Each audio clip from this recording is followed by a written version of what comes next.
Welcome to Sormeg's Writers Cafe, where we share the real writer's life over a cup of friendship, sprinkled with laughter and wisdom. My name is LaShaunda Hoffman, and I'm your host for today.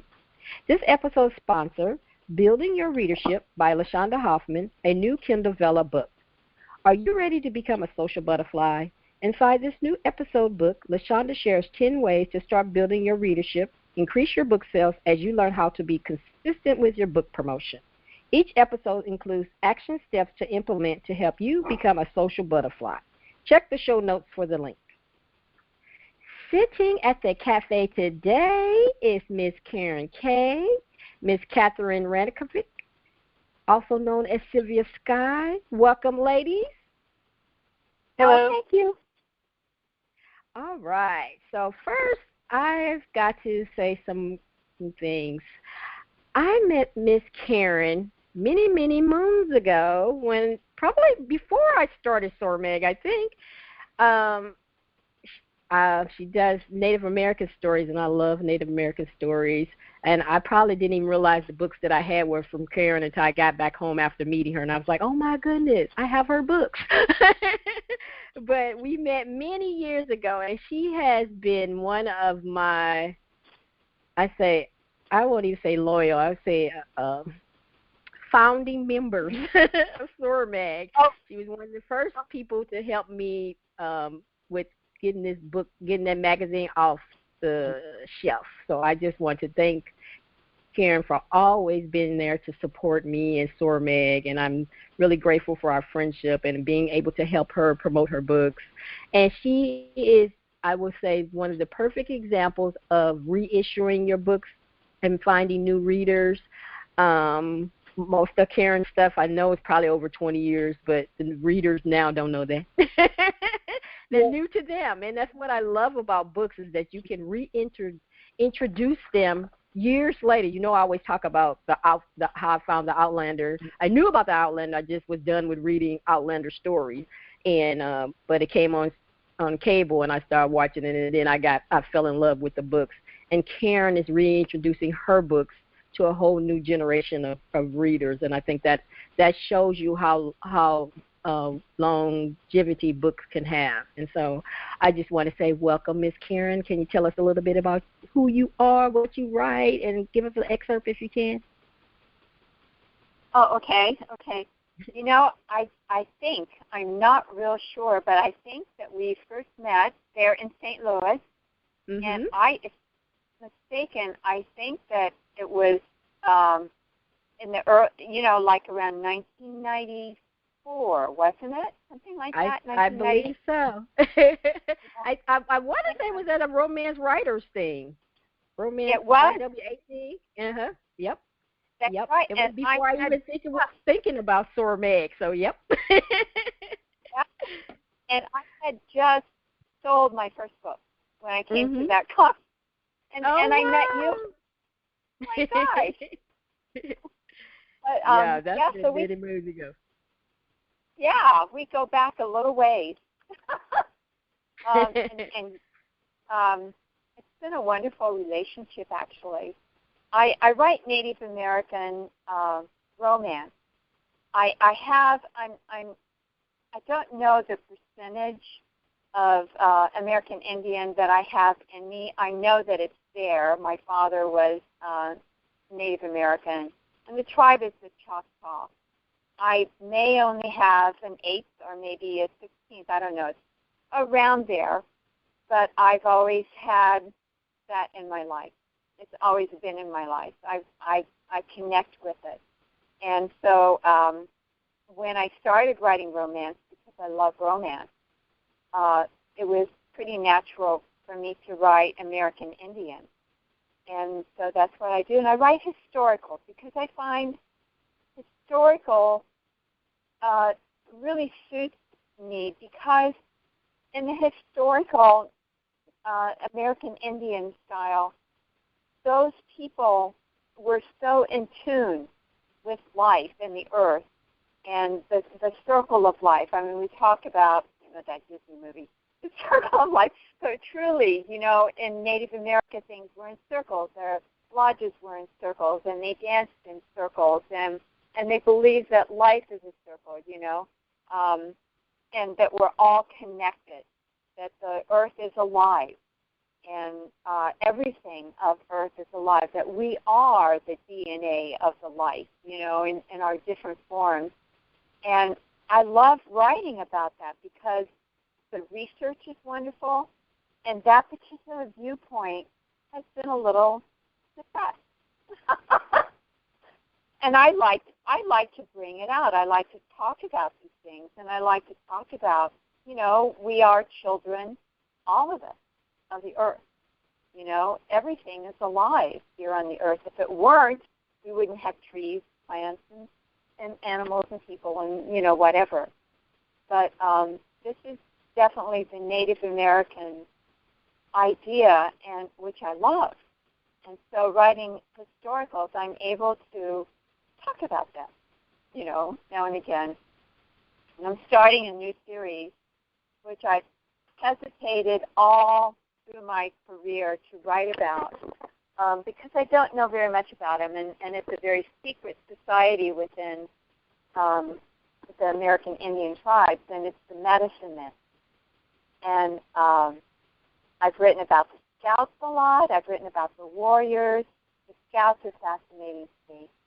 And so now I'm delving into the realm of the medicine man, which I have really backed off from because I don't know very much about it. And the more and more I learn, and the more and more I learn, I'm like astounded. I'm just astounded. They lived off the land like all human beings. They live off mostly, a lot of animals. They were, what's the word, carnivores?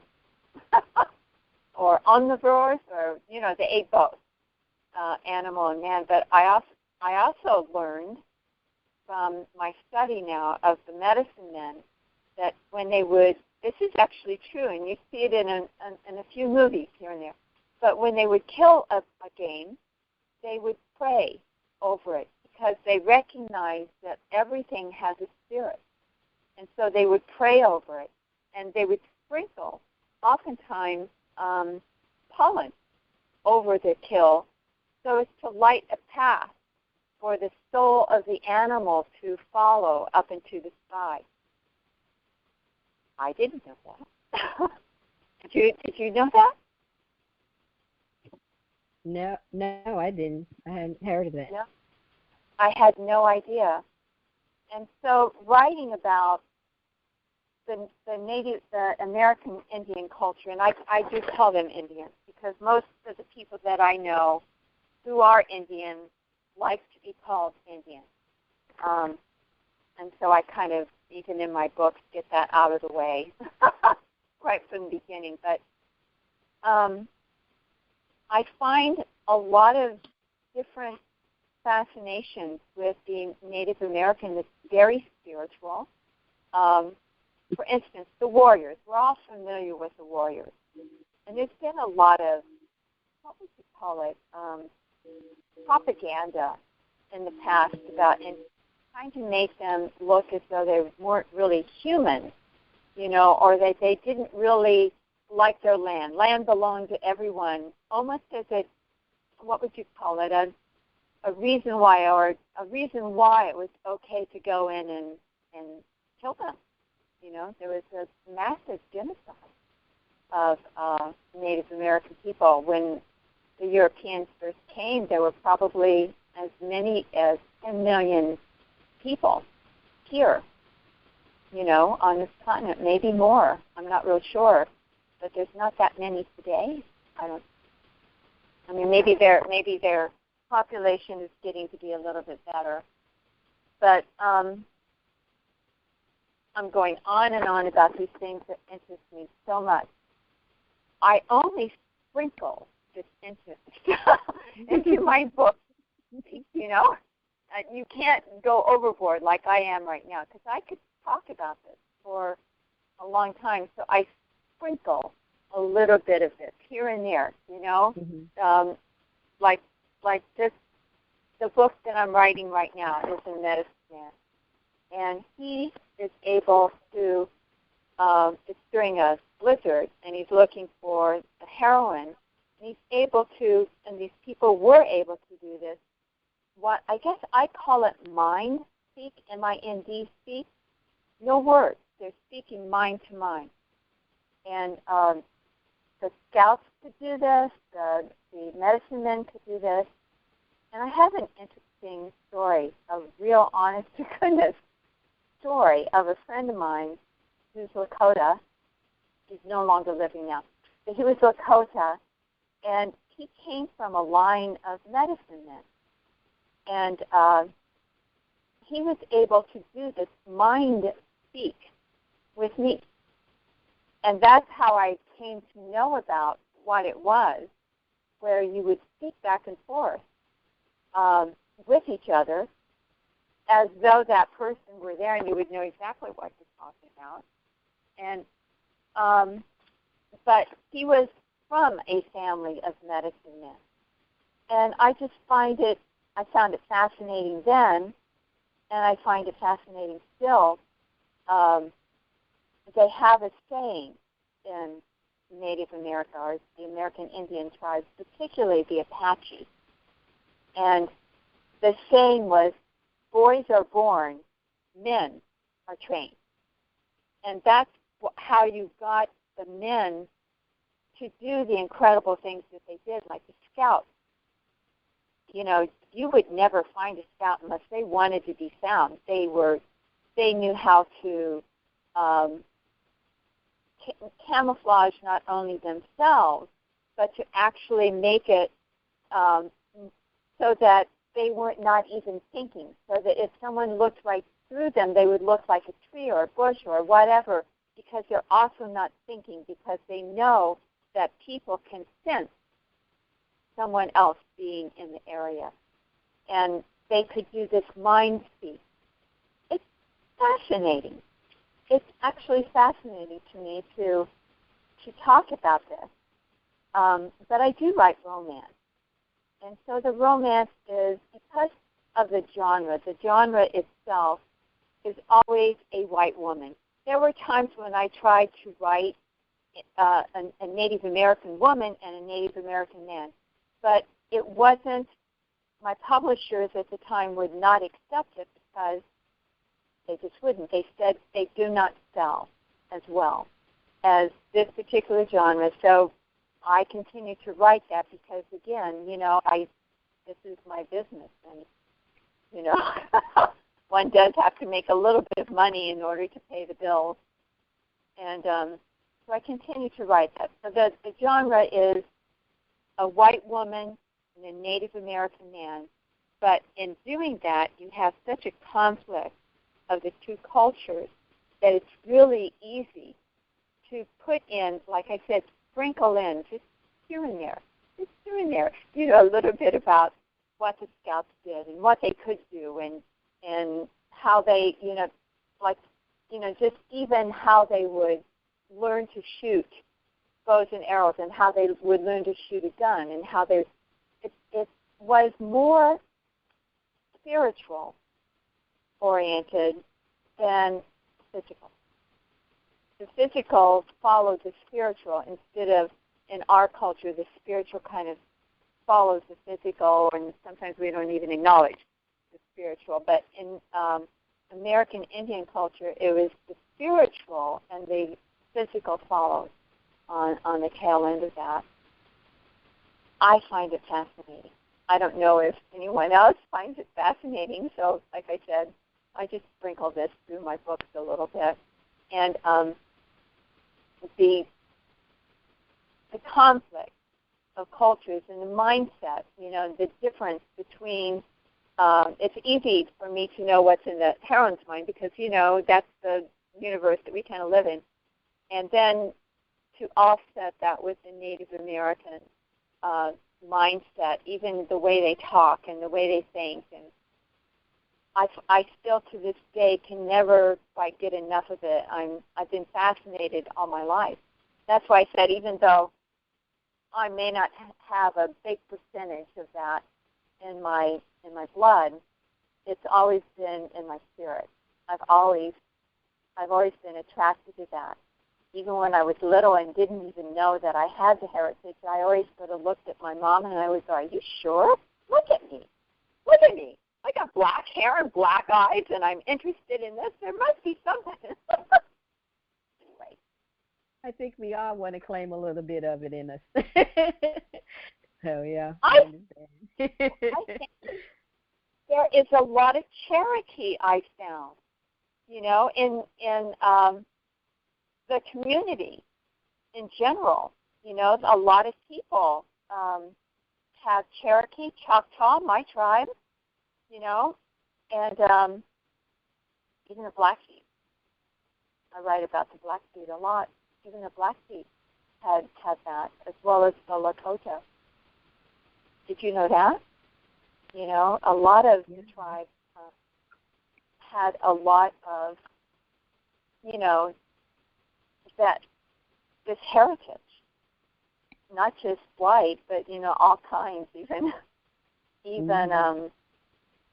my grandchildren, their father is excuse me if I'm saying the wrong word, but he says this word, he's black. Is that the right word for me to use? Some people still use that term. I use it most times, black. It's been that way for so many years. Yeah. Yes, he's black, but he's from Costa Rica. Enough Costa Rica. Where is this? What island is he from? He's from one of those islands down there in the Caribbean. Mm-hmm. And so he has a lot of Indian in him, as well as Spanish. He has so much of a heritage. And down in the islands like that, the native peoples, they have so many different kinds of heritage. They have a particular look. And my grandkids have this look. They are absolutely gorgeous. Gorgeous. Oh my gosh, just gorgeous. And my granddaughter, for instance, has a beautiful dark skin, and she has brown hair with gold in it. It's outstandingly beautiful. I can't even begin to tell you how beautiful it is. And so there's a lot of that in all of the tribes, which is another fascinating thing. I think more than anything, the Apache have this viewpoint, and it's a wonderful viewpoint. I'm talking more about the Native Americans themselves than writing on it, aren't I? I find it fascinating. The Apache have telling us a little bit about yourself, so and your fascination. So that's okay. I am partial to Native American stories too, so I understand. That was when I first started reading, really getting deep into historicals. Those were the type of books I would look for. So yeah, too, of course. But here's one thing from the Apache that I find fascinating, and I love this viewpoint, particularly today when we have so many divisions between it. The Apache have this is their belief. Now, this is from the medicine man the medicine man who I'm reading about, I'm studying right now. We are all human beings. That is their viewpoint. We are all human beings, whether we're black or brown or red or white or yellow or what else? Green? No, there's none of us green. But he says it doesn't matter what color it is because we're all human beings. But because we come from different tribes and all over the earth, we each one brings something different to the table. And part of being Native American is the spiritual aspect that they live in day to day, all the time. And then they add the physical.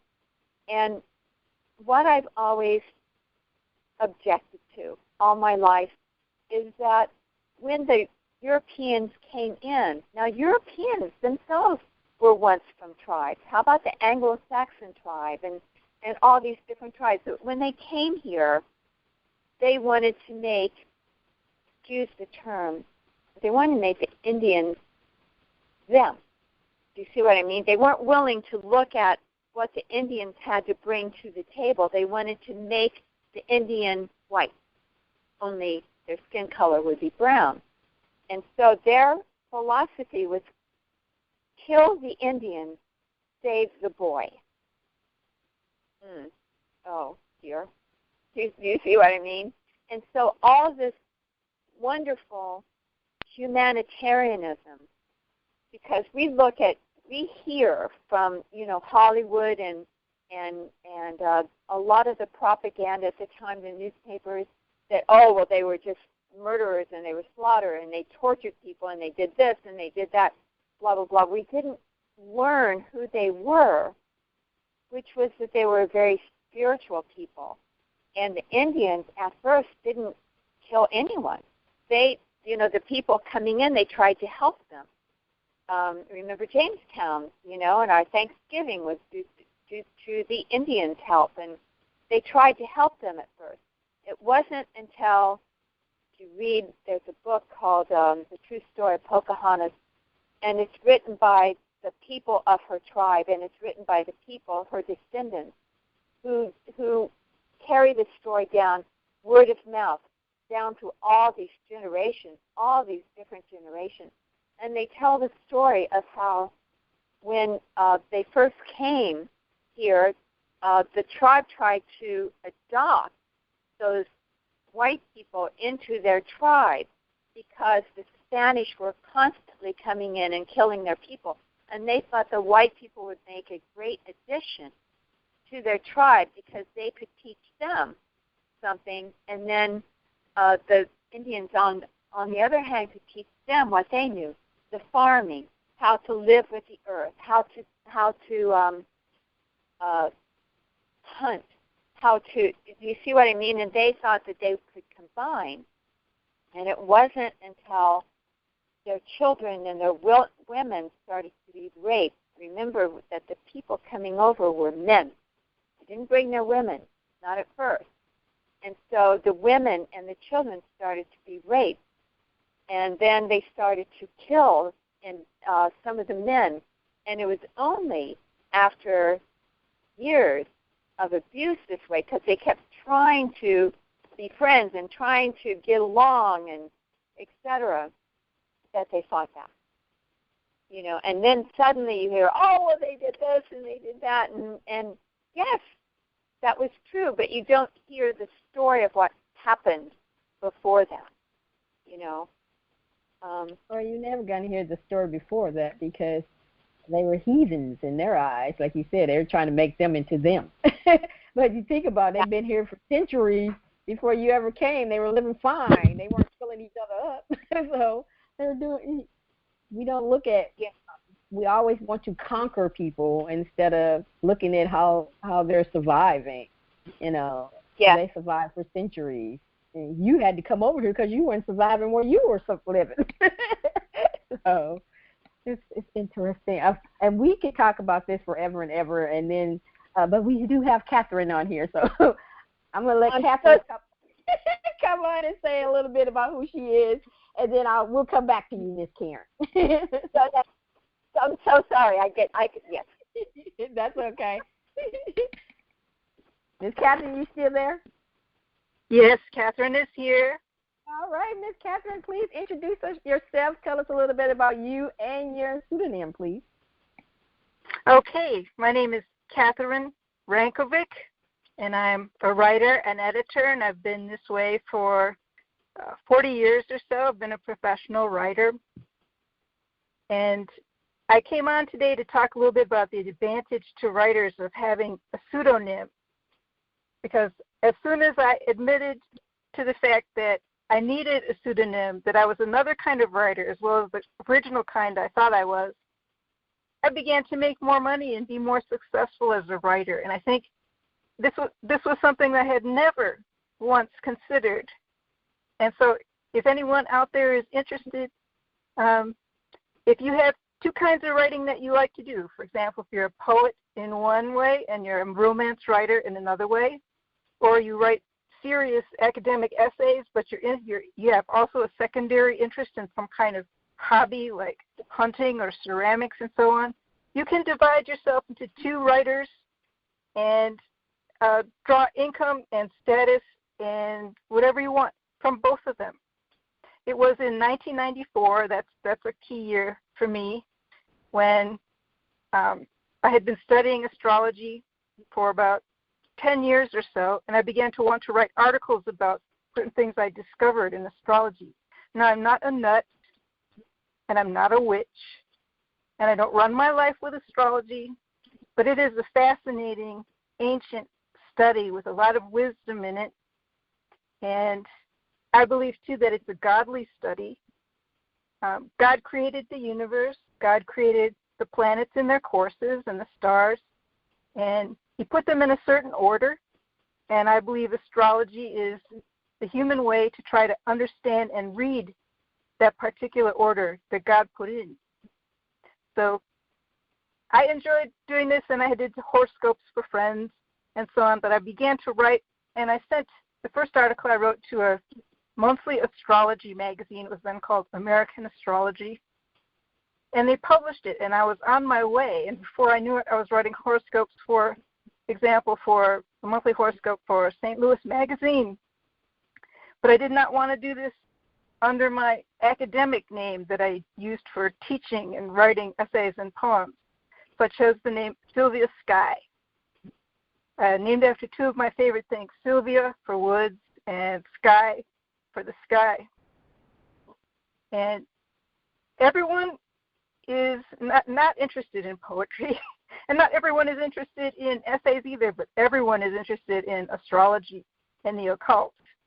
And Sylvia was quite in demand, and since 1994, she has managed to make me a nice living. She has published 3 books.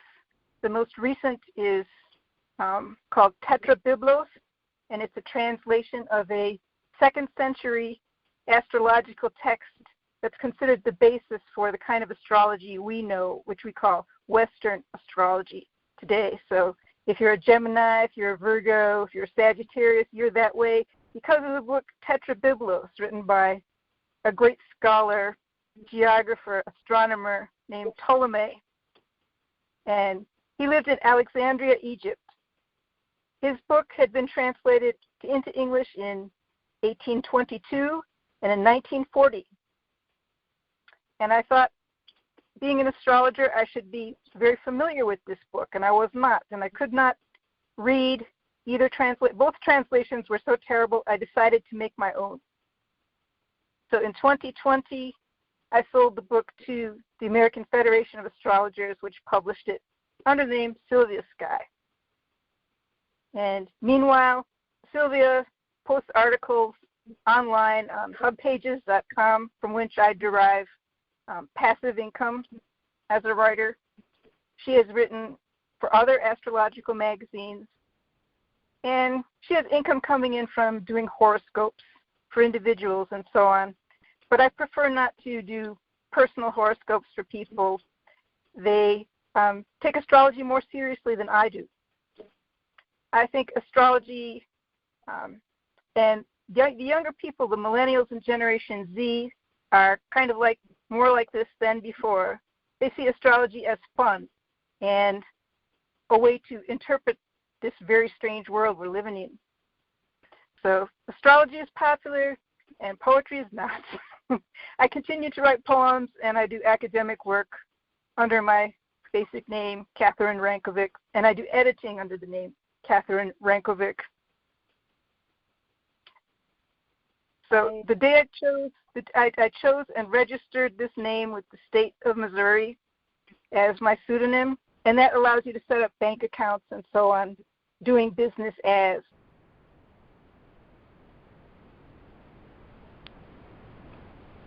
I have 50 million questions about astrology. I'm a Pisces. Sure, you can ask anything, please. And please I'm do. Curious how you would do a personal horoscope for someone, and how do they? I always wonder how do they do that? How do they figure out, like, sometimes like only one place I see it now is Essence Magazine. In the back of the magazine, they always put the horoscope for the month, and I always wonder, yes, how do they come up with these horoscopes. So I'm curious. Well, how do you come up with that? You go to a reference book, which is called an ephemeris, which is a list or a gathering of all the positions of all the planets as they will be this year or this century, depending on what book.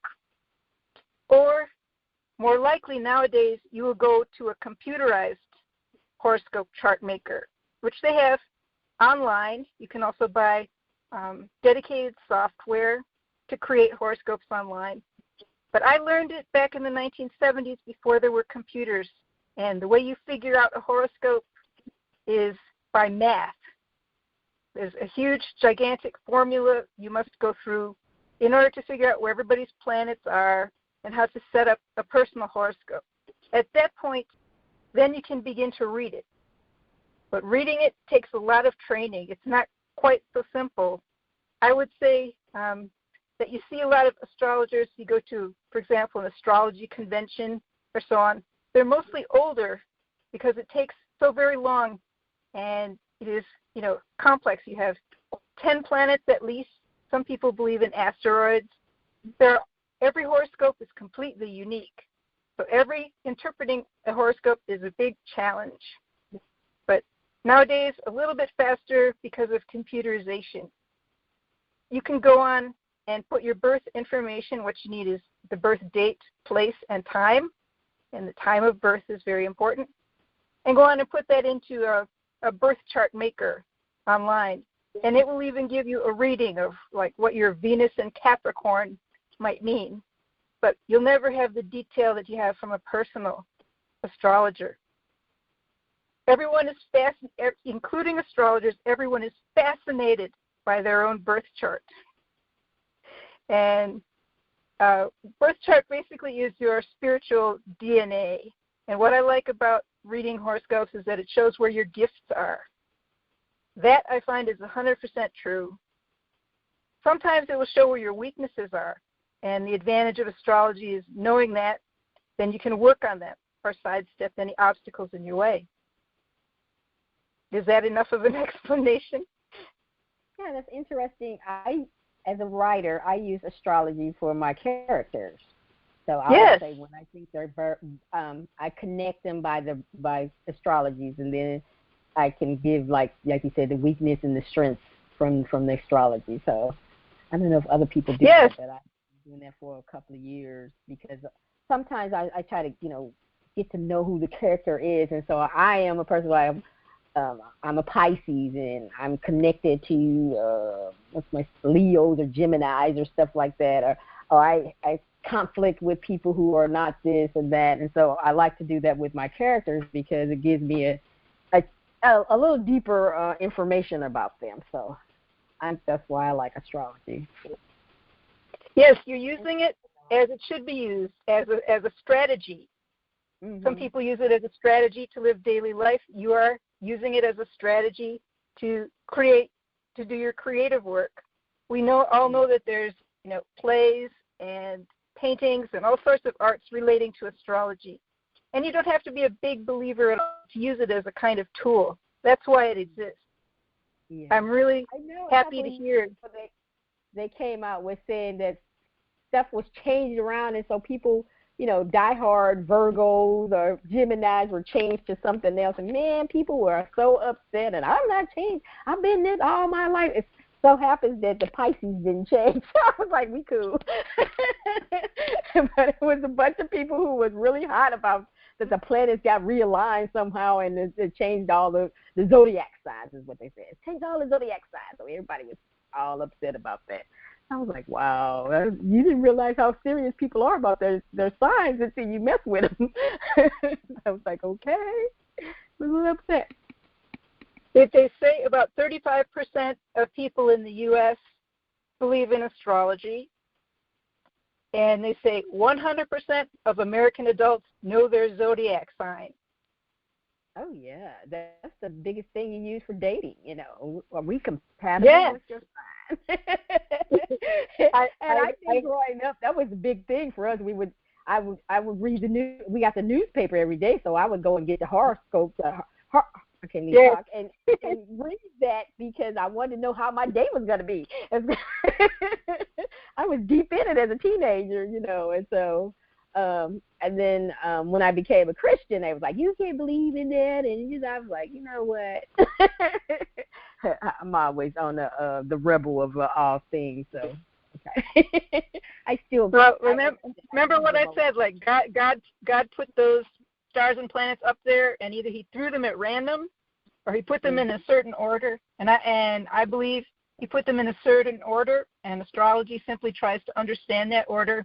And astrology is in no way like a religion. It is not a false god. It is totally in line, as far as I'm concerned, with belief in God. I like that. Thank you for sharing that. I like that. Yeah, I am a big believer in God and design. Yeah, He made all of this, the planets, the stars, the everything. So, you know, sometimes people forget that. So that's good. That's a good reminder. Man, I haven't even asked you guys any questions. But my first question, what has surprised you most about being a publisher? Most of you have been published for a while, so what has surprised you the most about it? About being published? Mm-hmm. How little it matters to most people.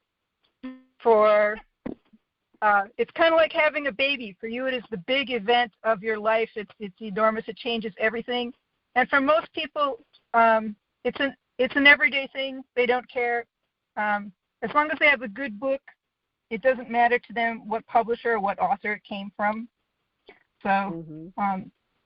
You can be a really fine writer, a really crummy writer. You can still have readers.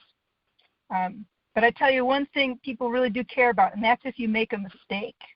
For example, you're writing a historical novel about the Civil War and you get a certain battle wrong, incorrect. You will get tons of emails about how you got that wrong. So those of you who write historical or do translations or other nonfiction work, check your facts. That's what surprised me the most. That is so true.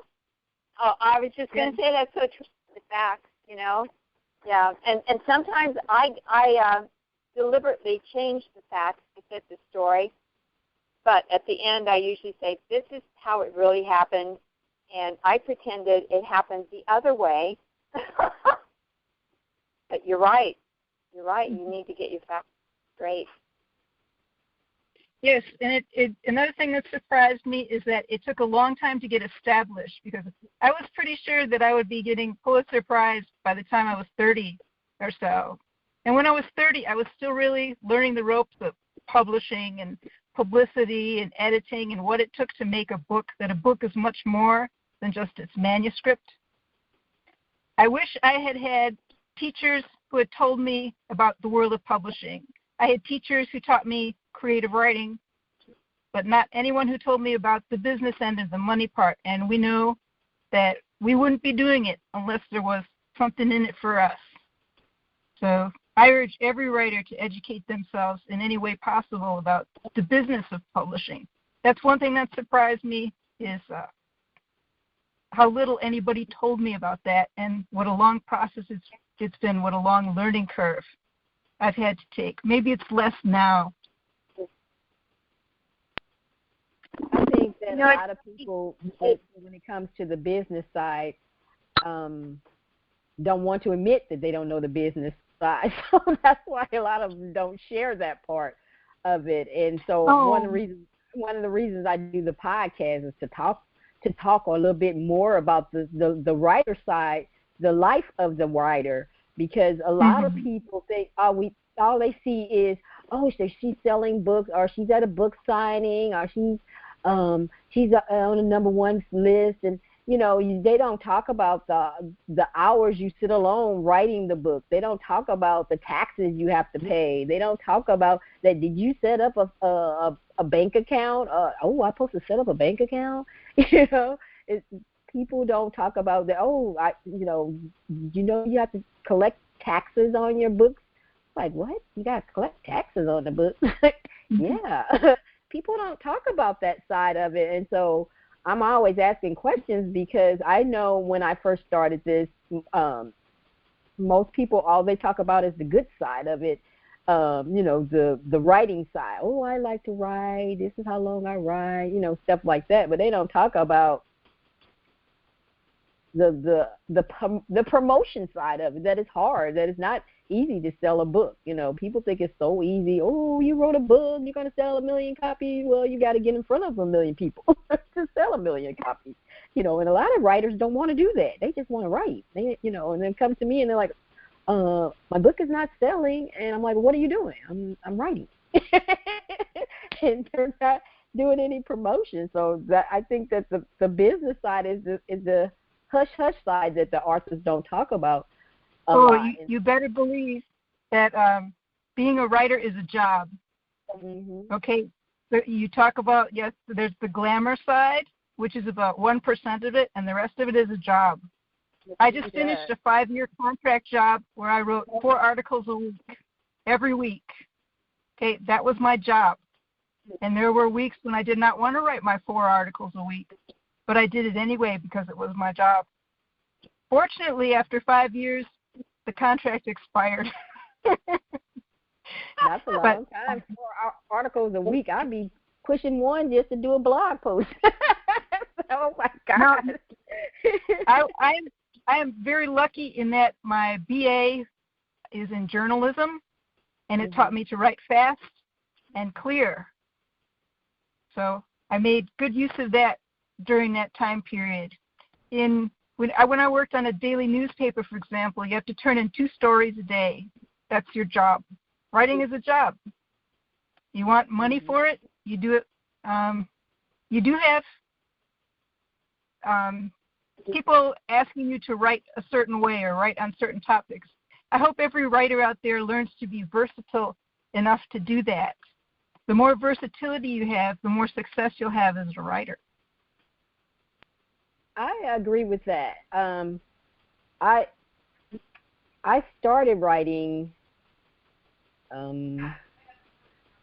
probably journaling first as a kid, and then I decided at 16 I was going to write my first manuscript. It was a hot mess, but I wrote it. It was a romance. But I got published in nonfiction. So I got published in art, like you said, writing articles and things like that. When I started writing, they wanted you to be in one genre. So I was writing romance. And that's like, you can't write anything else but romance if you're going to write romance, But that's not what came to me. I got historical stories. I've got romances. I've got women's fiction. And now I'm writing middle grade because I was listening to you talking about having a pseudonym. I'm like, I'm going to have a pseudonym for the middle grade because my books will be the adult books. Well, I don't want the kids trying to get my adult books, and so I'm like, I'm going to have to come up with a pseudonym for my middle grade books. That's a great idea, and you'll find how liberating it is to have another name, to be somebody else. It is incredibly liberating. You join like a huge number of writers in having 2 or 3 writer identities, and it's really a joy. Well, back when I first started 20 plus years ago, they didn't want you to do that. They wanted you to focus on that one group. But I think that when you pigeonhole people to one section, you burn them out. You have to let your mind be free to do what it wants to. You can. I know a lot of the romance writers, they got burnt out writing romance. They wanted to go into women's fiction. They wanted to do other things, and their publishers wouldn't let them, and then eventually when the contract ended, they were gone. And then people were like, why aren't they writing romances anymore? And I'm like, they're tired of it. They want to do something else, and, your readers don't understand that. I remember when one of my favorite authors is Beverly Jenkins, and she writes historical. And she decided she wanted to write a women's fiction, a romantic suspense book. And man, those readers were so upset. She didn't use a pseudonym for her. She just used her name because she said, if my readers want to come with me, they'll come with me. And but man, those historical readers were really upset about it. A lot of us, we went. I'm one of those who read everything. So if it's, I went on right along with her. She wrote the romance, and then she started doing women fiction. So I read all three genres that she does. But it's some people who refuse to read any of the other stuff other than her historical. And I think that's how the publishers thought, oh, they're not going to switch over. Ain't nobody going to switch over with you. So you have to write, for a couple of my friends, they end up changing, getting pseudonyms because they were like, I don't want to lose my readership because I'm trying to do something new, But I think that now I think that readers understand that writers like to try different things. They don't want to just be pigeonholed into one little box. And so we grow and change just like anyone else. We want to try new things just like anyone else. You don't want to be, as a writer, you should never be, the subject to the whims of your publisher. Yeah. And I think a lot of people took them a long time to figure that one out. And I saw a lot of bitter writers for a couple of years because they were stuck just writing what they didn't want to write anymore. And I tell people when they come into the writing business, write what you want to write, because if you get a contract, that's what you're going to be writing, and you don't want to come in, people come in and they want to get on the trend. Well, they're writing vampire stories right now. That's hot. I'm going to write a vampire story. And I'm like, yeah, but you might get stuck in there for 10 years. You want to do that? They don't look at it the long term. Once you dip your feet in there, that's where you're going to be at for a little while if you're under a contract. If you're an indie author, then you can write whatever you want. But when you're under a contract, like you said, you got to write those 4 articles every day. That's what you signed up for, So you got to make sure that you know what you're signing up for, because a lot of authors don't. They'd be so excited to get a contract that they don't think about, okay, are you ready to be doing this? This is what you want to do. Is this what you love? Are you just doing this because that's what everybody else is doing? And then you're like, I hate this. I hate writing these type of books. And then you've built this readership that you're going to completely lose because you're going to go somewhere that they don't want to go. So. I congratulate you totally on moving on to working with middle grade. Middle grade has turned out to be, I love to read middle grade. The stories are really, really good. I wish they had middle grade of the creative types that they have now back when I was a kid. Oh, my goodness, I did too. I wouldn't have been reading Jackie Collins. I wouldn't have been reading that. Jackie Collins back in the day. No, her books are good. I have a hard time putting, you can't put them down. Her storytelling, she has storytelling chops, and they're good. Yes. Now, there's kind of light reading. Me to be a writer, Miss Jackie Collins. I loved her. Yes. Before we move on, Karen, did you want to tell us anything about what you were surprised about most about being a published author? You mean when I was first published, or now? I'm trying to understand the question. What was the question again? What has surprised you most about being a published author? Surprised me the most. I think just like what Catherine was saying, is that it's a lot of work.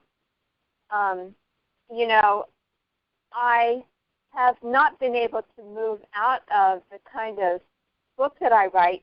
One, because I love what I write. But also, they're historical, so they tend to be a little bit long. And it takes, a while to write them.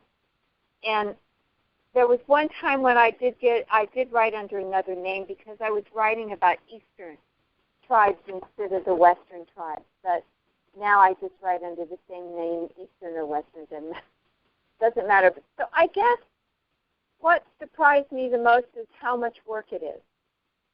Not just to write the book, but like Catherine was saying, there's all the promotion that goes into it.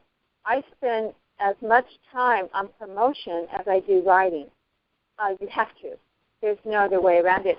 And when in the days past, when there was a bookstore on every block, I used to tour with every with every book. So I've been all over the United States touring bookstores, you know, in the day until they started closing, which I remember when it happened.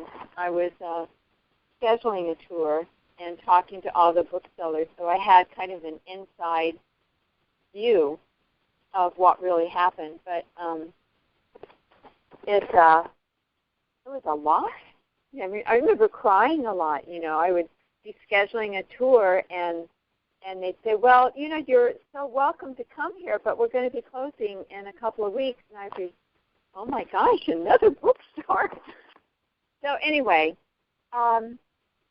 getting back to the subject, like Catherine said, it's a lot of work. And you have to dedicate yourself to that work and be willing to do the work. I'm self-published now, although I still maintain the discipline that I had when I was writing for the publishers. I have to maintain that same discipline, and I have to remember what I learned from writing my publishers too, because I would always listen to them. When my editor would say blah, blah, blah, even if I didn't agree, I would go, well, wait a minute. She had a question about it, which meant that I didn't communicate it well enough that she got it. And so I would go back and kind of try to find, well, why didn't this communicate? What did, from my end, why didn't what I was trying to say come through? And with time, you know, I've been writing for a long time, and Catherine and LaShaunda, you probably know this too. You learn a little bit more about how to really say what you're trying to say, if you know what I mean. And I'm sure you do. But I think that was what surprised me the most, is how much work it is. Oh, I didn't expect that. But like other things in the arts, you know, you do it every day. You learn as you go, and it's like you can't play the piano unless you practice. You can't play that clarinet unless you can't play the violin. It all takes practice. Well, writing takes practice, and I think that's where a lot of people forget. You know, they try it, and they go, oh, well, it's a lot of work, and I'm not very good at it, or blah, blah, blah. And they don't understand, no. You can write. You can be really good. It's just that, like everything in the arts, you have to do it. You have to practice. And your practice is you write. You write that book until, you know, well, this is the beginning, and this is the middle, and this is the end, and I have to tie these things up, and I have to go here, and you learn what it is about that book that you have to put it together in such a way that it takes time, and it takes practice. And one of the wonderful things about writing that I love so much about it is you can learn as you are also publishing, if that makes sense. Because when I started publishing, I was a new writer. I didn't have all this discipline. I just sort of went, oh, well, you know, writing a book and that is, you know, kind of airy-fairy, you might say, you know. And I think that was the shock. The shock was, it's a lot of work, not just writing, but the promotion and learning and, you know, what works for you and what makes you a good income and what doesn't, and what people like and what they don't like. I listen to people. I may not agree all the time, but I really listen. And I go, okay, well, they didn't get what I was trying to say. Or if I, you know, get a bad review, you know, now some of them are just people being nasty.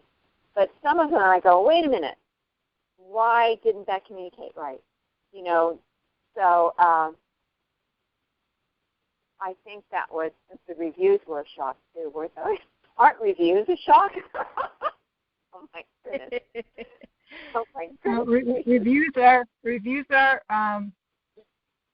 now they come not from critics, but directly from your readership.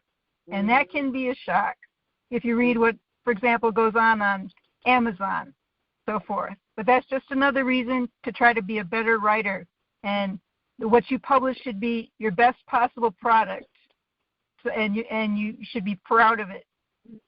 Mhm. That's right. And That's right. when you know it's your best product, you will not be hurt by whatever anybody says about it. I love Yes. that. I love that because I was talking about that, how a lot of the authors nowadays don't want to pay for editing. Somebody was posted today on Facebook that they use Grammarly, and I'm like, Oh no! Grammarly is not an editing machine. But a lot of them don't want to invest in the editing part. The editing is costly, and a lot of people don't want to invest in that. And I said, we were talking about it, and I said, the thing about writing a book is that you're making a promise to the reader that they're going to get their money's worth. They're paying for this, like you said, it's a product. So when you pay for a product, you want a good product. You don't want some mushy stuff. If I buy an apple, I want it to be an apple, not a mushy, smushed up apple. And so the same way with the book, you want it to be well written, well edited, and a wonderful story. And so if I got to go through reading it and talking about, what did he mean right here? Is that supposed to be two or TWO? You spending your whole time doing that. Guess what? You're probably going to put that book down. They're not going to finish it. And so I love what Karen was saying is that you learn. And one of the things that you learn in this business, if you're going to be an indie author, is that you got to invest in your product. You can't just put out anything because you want to put it out. You got to make sure that it's a well-oiled product. It's good. You've done all the stuff. You've got a great cover. You've got a great story. You got it edited, and then you're submitting it out there to the world. And then you can't get mad if people are talking about your product if it's a hot mess. And a lot of people miss that. They miss the learning part of writing. Like Karen is saying, it's hard. Yes, writing can be hard, but you learn with every book. Hopefully you're improving with every book. And the other part that people miss is the promotion side. I don't know where in the world it said that the big publishers promoted people's books. The big name authors maybe, but most of the mid-list authors, they didn't get huge book tours and these publishers sending out all their books, and it's going to be wonderful with the promotion side. I don't know where that came from. I've been doing this 20 plus years, and every time I talk to an author, they're like, well, if I'm with a publisher, they're gonna promote my book, and I go, did they say that in the contract? Who tells you this? It's the same person who keeps telling people that when they put their book on Amazon, Amazon's going to promote it for them. And I'm like, who are y'all talking to? That is not true. A very hard lesson to learn is if you put your name on a bad book, you've just lost your brand completely, and you better change your name when you write your second book. Oh, that is so true. That is so true. I do know authors, and they're good authors, who do not get their books published. And I know that they must have other authors read their book or something. They probably do some kind of exchange, because I can't imagine not having a book edited. I just can't imagine that the editors, okay, Catherine, you're an editor, so you know this. Editors add to the story. They see things sometimes you didn't. Every book I have, that editor sees something that I missed, and I can't fathom not having a book edited. Now, I do try to get it done so that it's something I can afford, because I am a working writer, and so, finance can be tight. So I try to get the best that I can for what I can afford. And I have other people, not just that I have a main editor, but then I have 2 or 3 other editors who go through it, and then 2 or 3 other people who go through to find mistakes, because you'll see the mistakes and you'll fix them, and your editor will fix them, and then maybe another person will fix them, and all of us all of us, I swear, I don't believe it. The eye sees what it thinks it sees. Yes. You know? And I've had, like the book that I just put out, 2 different people. I had 5, maybe 6 different editors on that story. Okay, a couple of them were proofreaders. Okay, but I have 2 main editors that I use, one and then another one, and so I published it, and I was like, okay, I know it's perfect. We all found mistakes, and a couple of readers said, oh, I found something. I went, oh my gosh, we all missed it. Luckily, with Amazon, you can, and the ebooks, you can go in and fix them. You can go in and fix those mistakes. They're proofreading mistakes, but still. Yeah, that's the good thing about being an indie publisher, because if it was with the publisher, it's gone. Nothing you can do but cry. Oh, man, they messed up 3 chapters, But at least when you're publishing it yourself, you can go in there and go, oh, okay, that's okay, thank you. Let me. Could I could tell you many a disaster story about manuscripts that didn't turn out the way the author hoped they did, but I won't go into that. But I have a few friends that were horror stories, and they don't even talk about the book because it was that bad. That is such a shame. That is such a shame, because really a book isn't yours. A book belongs to its readership, and so it really is a collaboration. And don't be afraid to collaborate with editors, with friends who give you feedback about your manuscript. Don't be afraid to go to a class in creative writing where other people talk about your work. Don't be afraid to share it first. And then I hear a lot of writers saying that they're afraid, and that's why they don't publish, or that's why they don't put themselves out there and do promotion. But there's nothing to fear. It's all within. Fear is something within yourself. And I find that I'm the most fearless when I know I've put the best product out there that I could possibly create. But if you have fear, that's because you believe your work isn't ready yet. I'm not even going to have that conversation because that's me. And we're at the end, so I'm not even going to admit to it. Yeah. I'm working on doing a better product. That is what I'm working on, making it the best that I can make it before I put it out there. So thank you for that, Catherine. That was very true. Thank you, LaShaunda, for having me online on your podcast. This is my first podcast. It's really exciting for me. Oh, you did a great job. You and Karen both did a great job. And I love it when I just have a conversation versus asking many questions. And I'm going to go back and listen to Karen's again because she gave some good stuff about the Native Americans, and I love Native American stories. Before we leave out of here, can you please tell us how we can reach you online?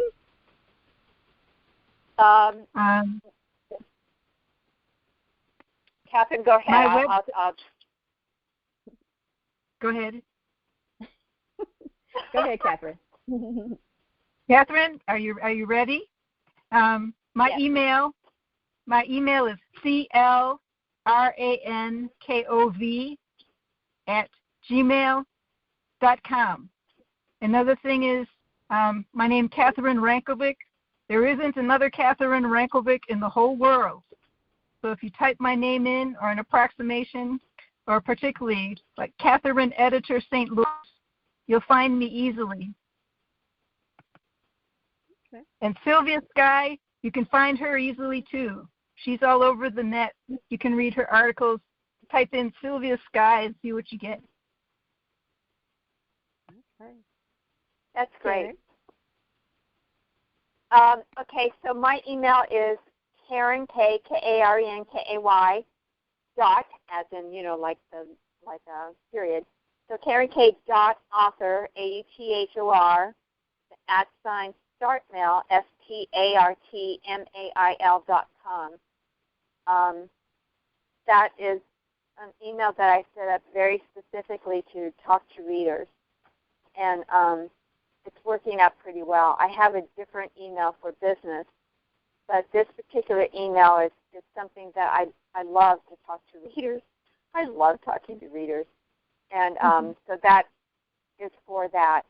And then I have a blog at Petticoats and Pistols. That's ETTICOATSANDPISTOLS.com.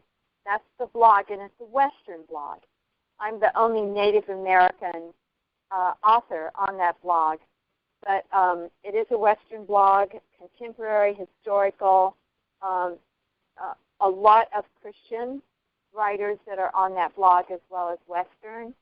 And I blog once a month on a Tuesday. And almost. I'm sorry. That's all right. Excuse me. Oh, okay.